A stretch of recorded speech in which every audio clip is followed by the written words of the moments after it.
hostí hotela Melia Whimple Phuket. Ak máte radi azijskú kuchyňu, tak budete v 7. nebi. Na raňajky, na obed alebo na večeru si môžete dať vietnamskú polievku pho. Na výber je aj množstvo morských plodov a exotického ovocia. Odporúčame tiež ochutnať vietnamskú bagetu banh mi. Vynikajúce. Obed si dajte v úžasnej reštaurácii s obsluhou v hotelovej časti Ibiza. Leží priamo na pláži a je to podľa mňa najlepšia reštaurácia v hoteli. Z Melie si môžete spraviť fantastické výlety.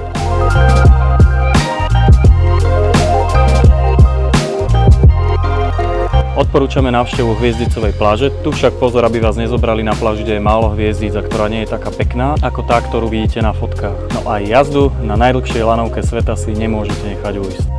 Vietnamský personál je veľmi milý a ústretový. A keď vám niekedy popletú objednávku, vždy vás vítajú s úsmevom a s rukou na srdci. Hotel ponúka ubytovanie vo vilkách s vlastným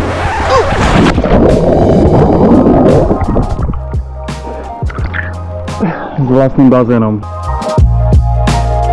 Má vkusne zariadené izby v rustikálnom štýle, len dávajte veľký pozor na výber typu vilky. Ďalšou výhodou je množstvo aktivít, ktoré Hotel Melia ponúka. Určite vyskúšajte vodný skúter. Za 15 minút dáte okolo 35 €, ale vybláznite sa do sytosti. A či je Hotel Melia Whimple Phuket hodný aj pre vás? Hotely osobne testujeme a radi vám poradíme.